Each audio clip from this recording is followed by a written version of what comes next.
अस्सलाम वालेकुम जी and welcome back to my channel. I hope आप सब ठीक ठाक होंगे, खुश होंगे और अल्हम्दुलिल्लाह हम भी बिल्कुल ठीक ठाक हैं। तो आज हम जा रहे हैं माई चाओ विलेज। रास्ता काफ़ी लंबा था हनोई सिटी से, तो हम रास्ते में काफ़ी ज़्यादा बार रुके भी, थक जाते थे। और फिर एक ऐसा स्पॉट हमें नज़र आया, एक खूबसूरत सी जगह, जहाँ हमने सोचा कि हम थोड़ी सी पिक्चर्स क्लिक कर लेते हैं और थोड़ा सा चल फिर लेते हैं ताकि गाड़ी में बैठ बैठ के जो थकावट हुई है वो ख़त्म हो जाए। और फाइनली हम लोग होटल पहुँच गए हैं और मौसम काफ़ी खूबसूरत है, ठंडी हवा चल रही है और साथ साथ गर्मी भी है। तो अभी हम रेस्ट करेंगे और रेस्ट करने के बाद फिर हम लोग लंच करेंगे और लंच के बाद फिर विलेज का टूर होगा। शाम से पहले हम लोगों ने टूर करना है, क्योंकि जैसे ही शाम हो गई तो कुछ भी नज़र नहीं आएगा। तो फिर उसके बाद क्या होगा जी, फिर शाम को यहाँ पे एक प्रोग्राम होगा, फिर वो प्रोग्राम देखेंगे। और लंच में हमने एग फ्राइड राइस और फ्राइड नूडल्स के साथ साथ हमने grill fish with soya sauce order की थी, लेकिन वो सोया सॉस में डूबी हुई मिली। यहाँ पे कुछ ऐसा ही होता है कि मतलब आप ऑर्डर कुछ और करते हैं और आपके सामने कुछ और आ जाता है। बट एनीवे सब अच्छा था, टेस्टी था। मुझे तो सबसे ज़्यादा एग फ्राइड राइस और नूडल्स लगे और बच्चों ने भी वही खाया। ठंडी हो गई है हवा।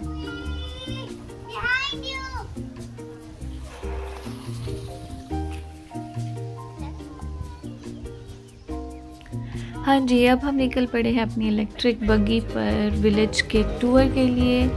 तो ये पहला स्पॉट था जहाँ पे हम रुके थे। ये बहुत ही खूबसूरत इन्होंने बनाया हुआ था, आर्टिफिशियल था बट लेकिन देखने में बहुत खूबसूरत लगता था। और यहाँ पे पिक्चर्स भी क्लिक करते हैं लोग। इन्होंने बहुत से ऐसे छोटे छोटे स्पॉट्स बनाए हैं जहाँ पे आप पिक्चर्स लेते हैं, मतलब अच्छा लगता है। वो बैकग्राउंड भी अच्छे बनाए होते हैं इन्होंने, काफ़ी कलरफुल था।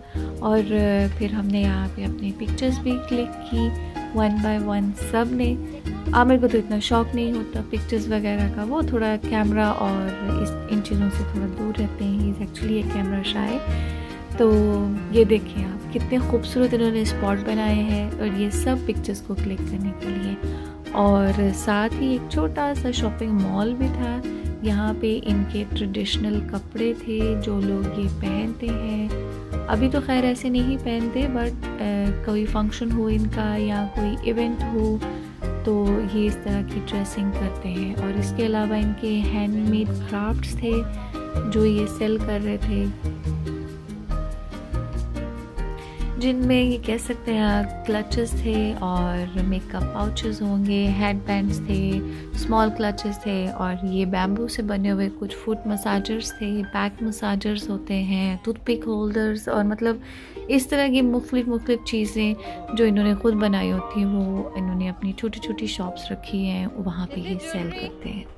जैसा ये ज्वेलरी है और ये इनकी हैंडमेड ज्वेलरी है सारी। और इसके अलावा इनके नेक पीसेस भी थे यहाँ पर, ट्रेडिशनल नेक पीसेस जैसा कि आप ये देख रहे हैं। ये भी मतलब इनके हैंडमेड ही थे। और ये थी इनकी हैट, जो ये जो अपना ड्रेस जब वेयर करते हैं ये बिल्कुल उसके ऊपर ऐसे पहनते हैं। तो काफ़ी खूबसूरत थी और बनाई हुई थी इन्होंने छोटे छोटे बीड्स के साथ। और जी ये है इनका ट्रेडिशनल नेकलेस। इन्होंने इस छोटे से विलेज में मुख्तलिफ ऐसे स्पॉट्स बनाए हुए हैं कि जहाँ आप थोड़ी देर बैठें, रिलैक्स करें, चाय पिएं, कॉफ़ी पिएं। और एंटरटेनमेंट के भी बहुत से इन्होंने मतलब इस तरह की जगह बनाई हुई हैं। बहुत से टूरिस्ट आते हैं। अभी तो कोविड की वजह से काफ़ी मतलब इतना रश नहीं लग रहा था, लेकिन मेरा ख्याल है ये काफ़ी टूरिस्ट को ना अट्रैक्ट करने वाली जगह है। तो हम लोगों ने भी यानी बग्गी पे सारे गांव का, इनके विलेज का हम लोगों ने टूर किया। काफ़ी साफ़ सुथरा था, नीट एंड क्लीन था।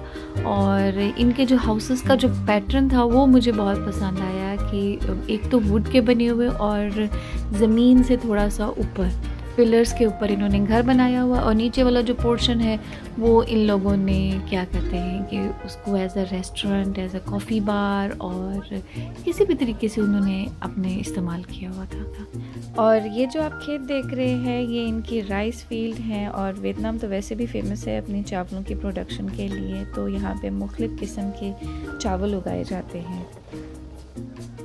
ये गांव इतना खूबसूरत है कि यहाँ पर जगह जगह रुकने को दिल कर रहा था। हमने भी कोई ऐसी जगह नहीं छोड़ी, कोई ऐसी शॉप नहीं छोड़ी जहाँ पे हम लोग रुके नहीं, देखा नहीं, टटोला नहीं और थोड़ा बहुत कुछ ख़रीदा नहीं।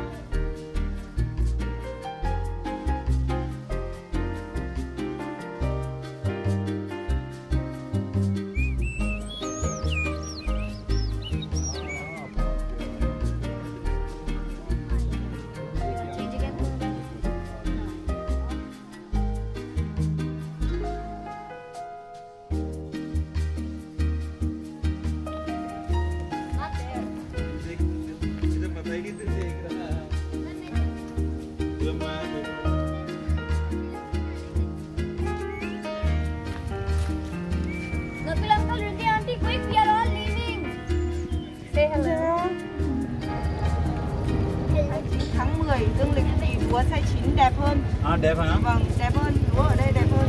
À, chị hang lên là đêm 9 năm trước. À, năm trước. Đúng rồi, lòng tay.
हाँ जी, तो ये बैम्बू डांस जो है ये वियतनाम का one of the traditional dances में से एक है और इसके बारे में कहा जाता है, मतलब बैम्बू डांस के बारे में, कि ये मिज़ोरम का ट्रेडिशनल डांस है और ये जो है मिज़ोरम का ओल्डेस्ट डांसेस में से एक है।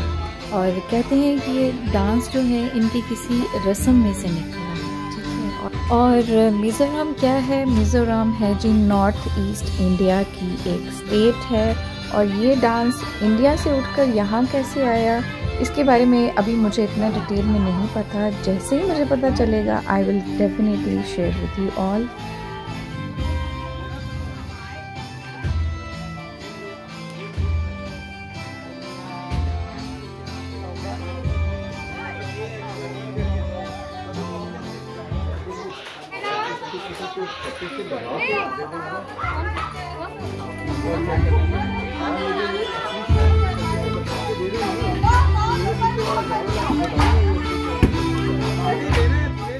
हाँ जी, तो ये था जी माई चाओ विलेज का टूर। तो विलेज काफ़ी बड़ा था और जैसा कि हम जगह जगह रुक भी रहे थे तो उसकी वजह से हमें शाम भी हो गई तो पता भी नहीं चला और हमने सनसेट भी इंजॉय किया।